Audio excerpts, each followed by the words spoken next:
하나님께서 우리를 오늘 이 시간 불러주시고 생명의 말씀을 받을 수 있는 시간을 주시니 또한 감사드립니다. 말씀을 통하여서 하나님의 큰 일을 기억하고 이 사역에 동참할 수 있도록 우리 모두를 사로잡아 주옵소서. 아멘. 예수 그리스도의 이름으로 기도합니다. 아멘. 아멘. 오늘은 하나님의 큰 일, 하나님의 큰 일에 대해서 한번 말씀을 통하여서 상고하고자 합니다. 성령은 구원을 주시는 예수 그리스도를 증거하기 위해서 오셨다라고 지난번에 말씀드린 바가 있습니다. 구원을 주시는 예수 그리스도를 증거하기 위하여서 성령님이 오셨다는 것입니다. 그래서 이제 그 성령님께서 오셨는데 각 심령에 임했기 때문에 구원을 주시는 예수 그리스도를 이제 우리가 전해야 된다라고 우리가 말씀을 받았습니다. 지난 시간에는 약속대로 오신 성령, 그렇습니다. 그 성령님은 약속대로 오셨습니다. 다시 말씀드리면 그 약속대로 오신 성령님께서는 우리 각 심령 가운데 지금 함께 계신다는 것입니다. 여러분 마음속에 누가 계시냐라고 물어보았을 때 여러분들은 예수님이라고 말씀하셨습니다. 그분이 바로 성령님이십니다. 성령님께서 우리와 함께 하기 때문에 우리는 이제 성령님이 내 안에 계십니까? 성령님의 사역은 무엇인가? 바로 구원을 주시는 예수님에 대해 증거하는 것이 성령님의 사역이라는 것입니다. 이 복음을 전하는 여러분들에게 주의 이름으로 축원합니다. 아멘. 그런데 오늘 본문 보니까 방언을 통하여서 하나님의 큰 일이 증거되어지는 모습을 볼 수 있게 됩니다. 일단 우리 본문 말씀 4절 말씀을 한번 같이 읽어보도록 하겠습니다. 사도행전 2장 4절 말씀을 같이 공독합니다. 그들이 다 성령의 충만함을 받고 성령이 말하게 하심을 따라 다른 언어들로 말하기를 시작하니라. 그런데 이들이 말하는 것을 보니까 성령 충만함을 받고 성령의 말하심을 따라서 각기 다른 언어로 말하기를 시작했다 라고 말씀을 해주고 있습니다. 자기가 하고 싶어 한 것이 아니라 성령이 충만하게 되어지자 성령이 그들의 입술을 주장하여서 다른 언어들로 말하게 되었다 라고 말씀하고 있는 것입니다. 우리 5절 말씀도 한번 읽어보도록 하겠습니다. 그때에 경건한 유대인들이 천하 각국으로부터 와서 예루살렘에 머물러 있더니, 자 이제 경건한 유대인들이 천하 각국 온 세계에 흩어져 있던 유대인들이 이 오순절 절기를 지키기 위하여서 세계 각국에서 몰려들었어요. 그래서 나중에 보면 9절, 10절, 11절에 여러 나라에서 막 디아스포라라고 하는데 떠돌아다니면서 신앙생활하는 사람들, 이런 사람들이 다 모여서 엄청나게 지금 사람들이 모여있는데 그 사람들은 외국말을 하는 사람들이라는 것입니다. 다른 데 살다 보니까. 근데 이 사람들이 다 온 거예요. 왜 왔냐? 오순절을 지키기 위해서. 우리 6절 말씀 한번 읽어보겠습니다. 이 소리가 나매 큰 무리가 모여 각각 자기의 방언으로 제자들이 말하는 것을 듣고 소동하여. 그렇습니다. 각각 자기의 방언으로. 이 얘기가 무슨 얘기입니까? 전 세계에서 사람들이 왔는데 지금 사람들이 기도하는 소리를 듣는데 그 기도 소리가 바로 내가 살던 나라의 언어로 들린다는 거예요. 조금 쉽게 말씀드리면 미국에서 온 사람이 여기는 한국인데 이 사람들이 영어로 기도하고 있는 거예요. 미국 말로 기도하고 있는 거예요. 저기 프랑스에서 오신 사람들이 이렇게 보니까 여기 한국에 있는 미산교회에서 막 프랑스어로 막 기도하고 있는 거예요. 그냥 알아듣는 거예요. 그냥. 저 일본에서 왔어요. 일본에서 왔는데 와닿다고 안 왔다고 아시고 그렇게 들리는 거예요. 그러니까 사람들이 이게 우리나라 말인데 하고 놀라게 되는 거예요. 그런 여기 지금 6절에 나와 있습니다. 7절 말씀도 한번 읽어보겠습니다. 시작. 놀라 신기하게 여기는데 보라, 이 말하는 사람들이 다 갈릴리 사람이 아니냐. 갈릴리 사람들이 모여서 지금 기도하고 있는데 세계 각국에 온 사람들이, 어떤 사람들은 맨날 그것 하는 사람이 있겠죠. 근데 여러 가지 그 언어들을 그곳을 막 하니까 깜짝 놀라게 되는 거예요. 너무나 막 신기한 것입니다. 이거는 고린도전서에서 나오는 방언하고는 다른 거예요. 고린도전서는요 방언을 하게 되는데 다른 사람이 알아듣지 못하는 방언이에요. 지금 우리가 방언할 때도 대부분 그런 방언들이 많이 있습니다. 근데 지금 여기서는 그게 아니라 각 나라 언어로 막 얘기하는 거예요. 저도 중학교 때 기도하면서 제 친구들이 막 은혜를 받는 것도 보고 방언 받는 것도 보고 저는만 못 받았어요. 근데 이제 청년 때 되어서 이제 그때 기도할 때에 하나님께서 은혜를 주셔서 그때 처음으로 막 입이 열리게 했어요. 뭐 은혜 받고 나서 막 그 이후에 방언이 몇 번 변하긴 했는데 막 그때는 너무 막 기쁘고 막 즐겁더라고요. 그런데 또 그런 우리가 하나님의 은혜 가운데서 나아가면서 같이 기도하고 막 협력할 때에 이런 일도 있었어요. 함께 막 찬양을 드리는데 그 당시 이제 찬양단 5명이 모여서 기도하는데 다 우리 한번 찬송가를 같이 불렀는데 똑같은 방하고 5명이 똑같이 찬양하는 것도 목격을 한 적이 있어요. 이게 똑같이 하는 거예요. 뭔 얘기인지 몰라요. 찬양을 부르는 똑같은 말로 다 5명이다. 찬송가를 부르면서 그런 일도 있었고요. 그리고 함께 기도할 때에 이름이 금수라는 여자 청년이었는데 그 청년은 영어도 하고 또 우리 같이 또 기도하면 또 일본말도 하게 되고 그 청년은 몇 가지 언어도 하더라고요. 이런 것들도 경험한 적이 있고 뿐만 아니라 제가 굉장히 좋아하는 권사님 한 분 같은 경우에는 저 사흘 내내 가족이 있다는 얘기를 듣게 된 거예요. 그래서 러시아로 가게 됐는데 이분은 워낙에 또 기도를 많이 하시는 분이었는데 러시아에 딱 내리자마자 러시아어가 입에서 바로 나오더래요. 그래서 러시아 사람들하고 그냥 바로 대화를 하게 된 거예요. 이런 일도 있습니다. 하나님께서 여러 가지 기적이 있긴 한데 그런데 여기 이 사도행전에 나온 이 역사만은 굉장히 특별하게 보고 있어요. 왜냐? 전 세계 각국어로 그냥 사람들이 다 정확하게 말하게 됩니다.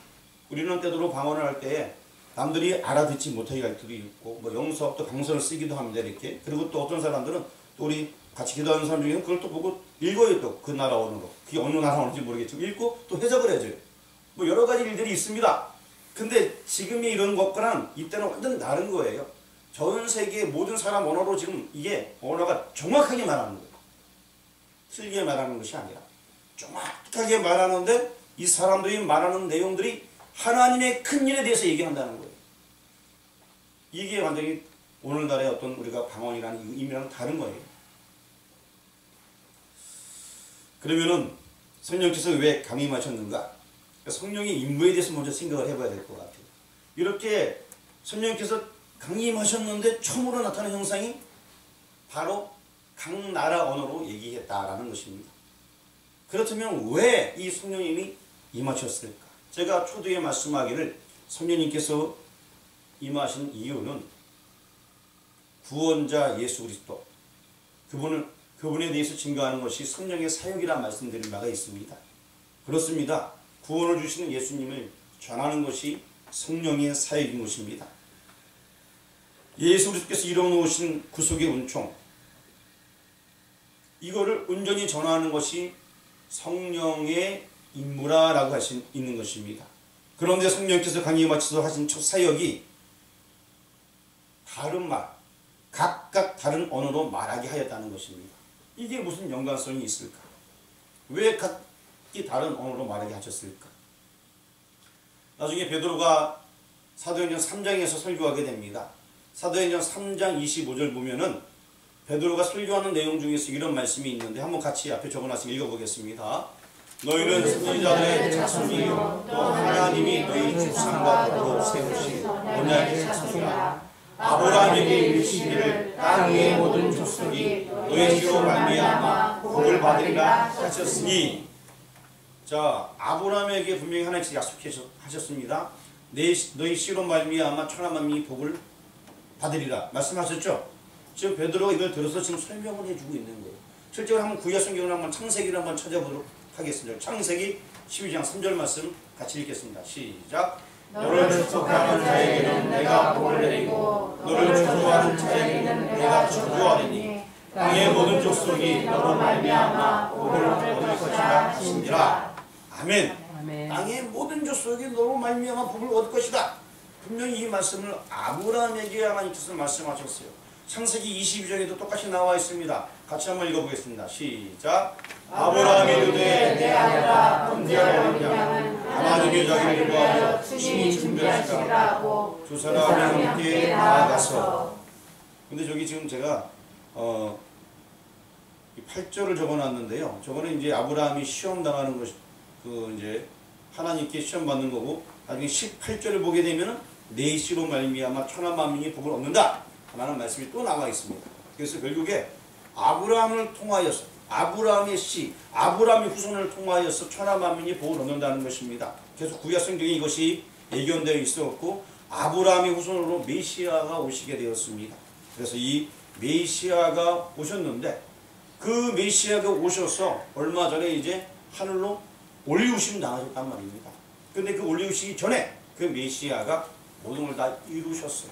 우리의 구원을 다 이루셨다는 것입니다. 근데 이 이야기를 지금 3장에 가서 베드로가 복음 증거하는데 사용을 하고 있습니다.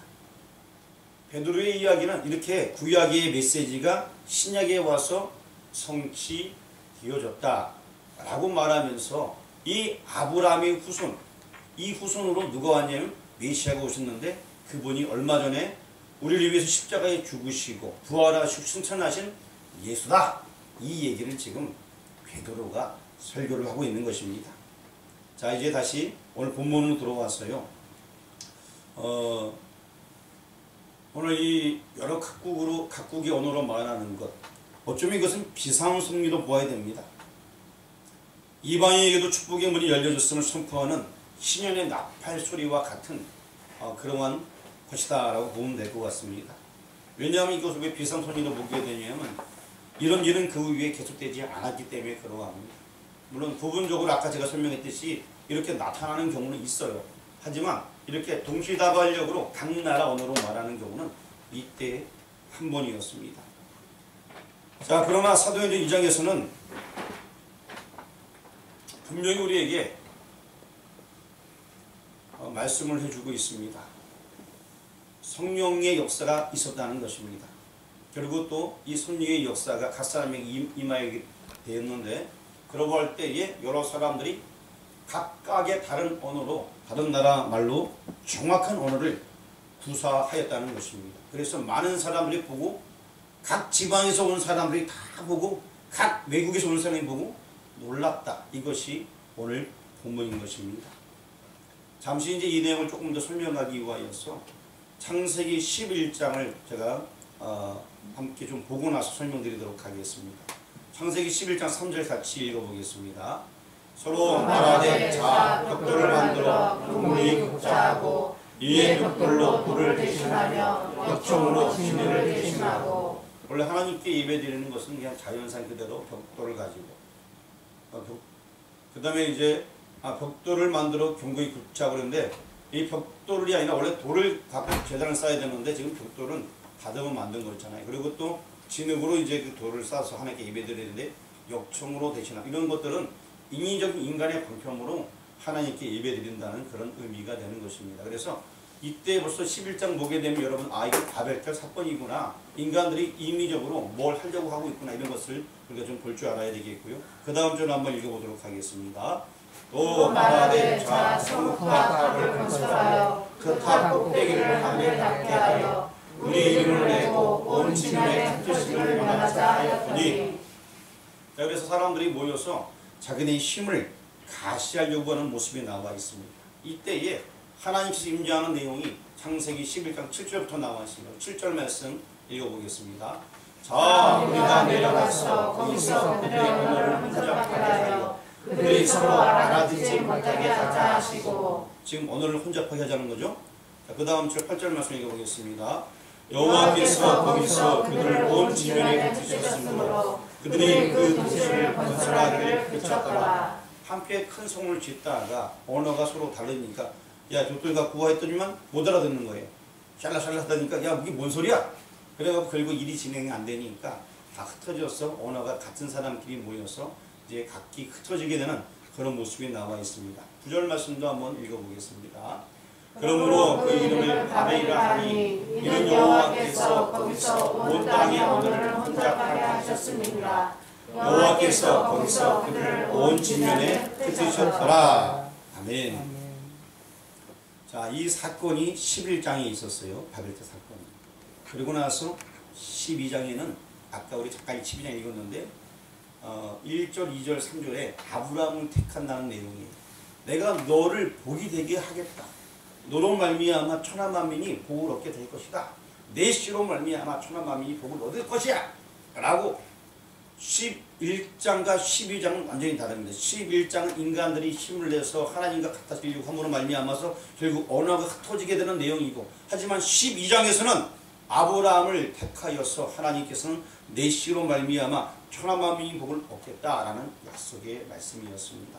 그래서 제가 한번 얘기한 적이 있습니다. 이 11장과 12장은 아주 그냥 높은 산 꼭대기에서 한편 왼쪽을 쭉 바라보는 것, 즉 인간의 이야기들이 지금까지 있었잖아요. 이렇게. 그리고 이제 12장부터는 하나님께서 아브라함을 택해서 내 백성을 삼겠다. 그래서 하나님 백성에 대한 이야기가 이렇게 그려진다는 것입니다. 그래서 11장, 12장 이 사이는 완전히 지금 다른 이야기가 시작된다라고 보면 되겠고요. 그런데 이렇게 언어를 흩으셨던 하나님, 이제 집중하셔야 됩니다. 근데 아브라함을 통하여서 메시아가 오시겠다라고 말씀하셨습니다. 그리고 지금 이 베드로가 나중에 3장에 보니까 사도행 3장에 이 예수님에 대해서 설명을 하고 있습니다. 그리고 지금 오늘 2장에서 그 성령의 역사에 대해서 우리가 지금 말씀하고 있는데, 이 성령의 역사는 각기 다른 말을 하였다는 것입니다. 다시 말씀드리면요, 원래 언어가 하나이고 구음이 하나였습니다. 그런데 이 언어가 흩어졌어요.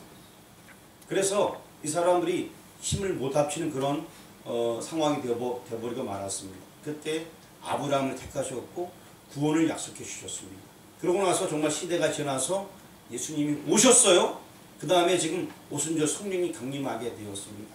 그런데 지금 이 순간 성령이 강림하게 되니까 언어가 다 흩어졌던 그들의 언어로 이제 다시금 복음이 전해진다는 것입니다. 뭔 얘기인지 아시겠어요? 언어가 다 흩어졌었는데 이제 그들의 언어로 전 세계에 누구든지 이방 민족까지 상관없이 뛰어넘어서 지금 복음이 들어간다는 사실이에요. 이게 굉장히 중요한 것입니다.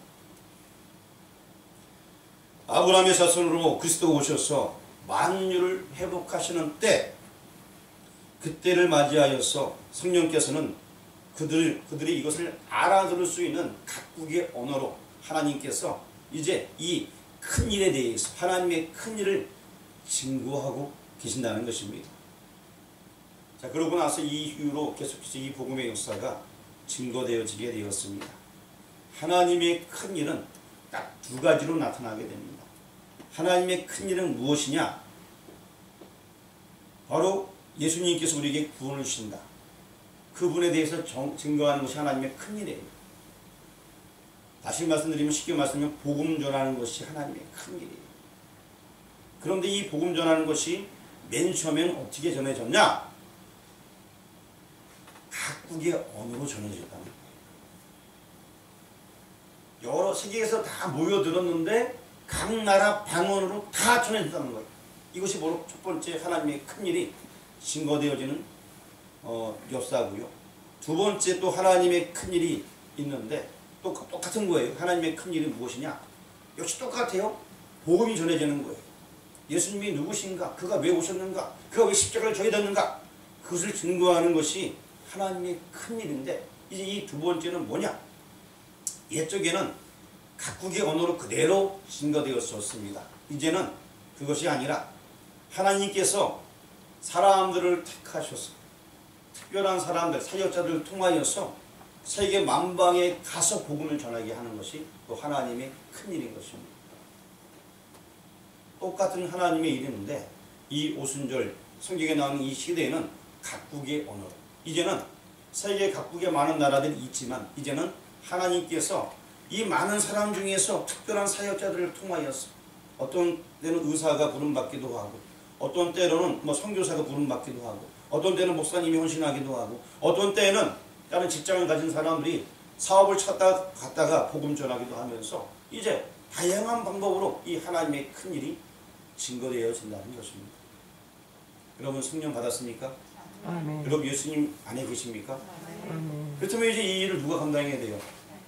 예, 하나님의 큰 일을 누가 감당해야 되냐? 바로 내가 감당해야 된다는 것입니다. 하나님의 큰 일, 분명히 제가 말씀드렸습니다. 구원을 주시는 예수 그리스도의 구속의 사건, 이것이 바로 하나님의 큰일이에요. 오래전에 사도행전에서는 직접 그들에게 각각의 방언으로, 각각의 언어로 그들이 직접 전했지만, 이제 우리는 어떤 사람 직접 나가지 못할지라도 기도하면서 또 선교비를 보내드릴 수 있는 것이고, 또 특정 지역에 우리가 선교할 수 있는 것이고, 때로는 우리가 나가서 또 선교할 수 있는 것이고, 나가서 복음 전할 수 있는 것이고, 이것이 바로 지금 우리가 하나님의 큰일에 쓰임 받는다는 것입니다. 지금 제가 말하는 게 어렵나요? 굉장히 쉽죠? 하나님의 큰일, 이 소식을 옛적에 베드로가 성령 충만하게 해서 증거했습니다. 그리고 그것이 실제적으로 성령관계로 나타나게 되었고, 각국의 언어로 이제는 전 세계 사람들에게 복음이 증거되게 된 것입니다.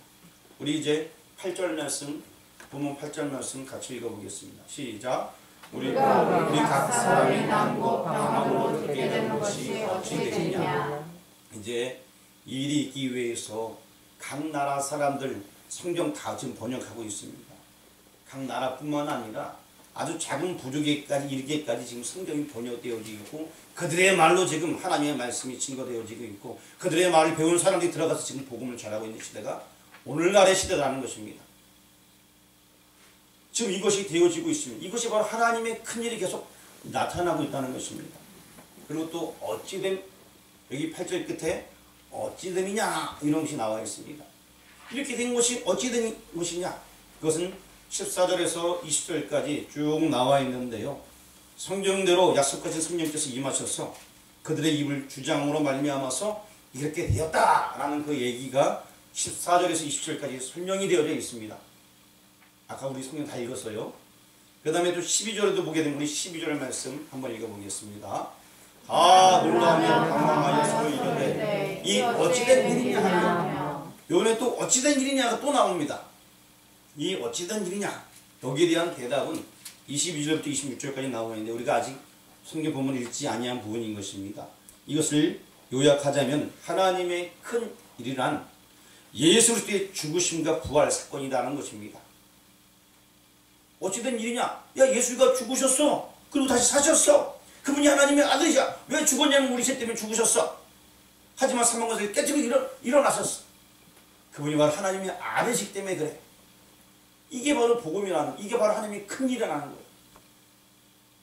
어찌된 일이냐? 이게 너무 신비한 일이다. 그래서 우리가 이거 증거하지 않으면 살 수가 없어. 견딜 수가 없어. 어찌된 일의 답변은 이거예요. 성령님께서 이렇게 여기 성령을 주셨고 복음을 증거되게 하셨고, 두 번째 어떤 일이냐는 바로 그 일의 핵심은 예수님이셔. 하나님의 아들이 오셨고 그분이 우리 죄를 담당하기 위해서 십자가에 죽으셨어. 그렇지만 그분은 천열매로 일어나셨어. 부활하셨어. 우리도 부활할 거야. 그분은 지금 하늘로 오르셨고 하나님 보좌 우편에서 기도하고 계셔. 이게 바로 하나님의 큰 일이에요. 어찌된 일인의 답변이기도 하고요. 다시 말씀드리면 예수 그리스도의 구속으로 말미암아 천하 만민이 구원을 얻게 되었다는 복음이 하나님의 큰 일이라는 것입니다. 계속 같은 얘기 한 것 같죠? 중요하기 때문에 지금 계속 같은 얘기하고 있어요. 하나님의 큰 일. 우리가 이 이슬로 전해야 될 가장 큰 일, 그것은 바로 하나님의 큰 일입니다.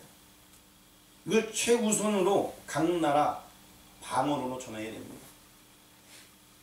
이것은 하나님의 큰 일이라고 제가 분명히 말씀드렸는데, 사람의 큰 일인가요? 하나님의 큰 일인가요?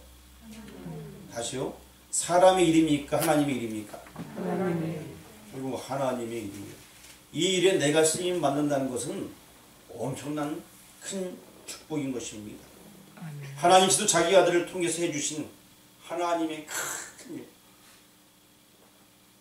사람의 일이 아니라 하나님의 큰 일인 것입니다. 그래서 이것을 깨우쳤던 사도 바울이 고린도전서 2장 2절에 말씀합니다.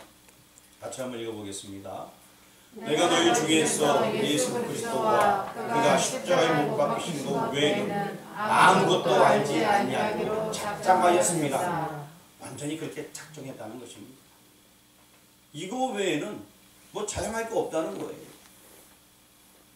내가 뭐 힘이 센 것도 자랑할 것도, 내가 잘 먹어서 배가 또 조금 들어갔습니다.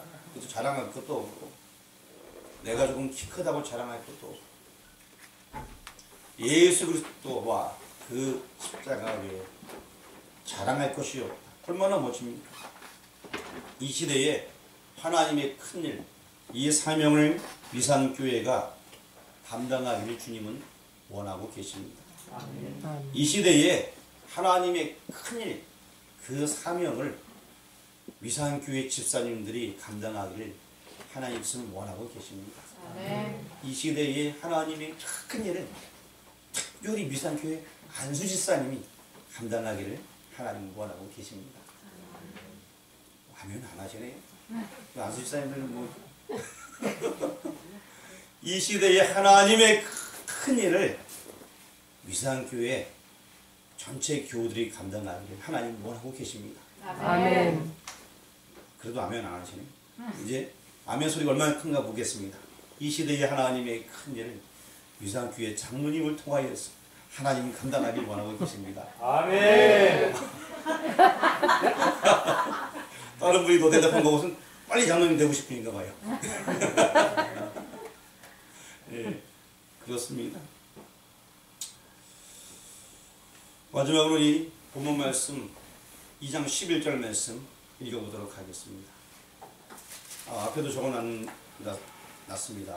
2장 11절 다시 읽겠습니다. 시작. 그들과 말하되리라. 우리가 다 우리의 각언으로 하나님의 큰일을 말하며 듣는도다 하고. 자, 이런 일들이 누굴 통해 나타나야 된다고요? 여기 10절과 9절도 나와 있는데 거기는 보면 여러 나라 사람이 막 나와 있어요. 근데 사람들이 하나님의 큰일을 말하면 듣는다 하고 이렇게 말하는데 이 일을 누가 감당해야 된다고요? 크게요. 누가? 기도하겠습니다. 하나님의 큰일, 그 일에 쓰임 받는 우리 모두에게 인도하여 주옵소서.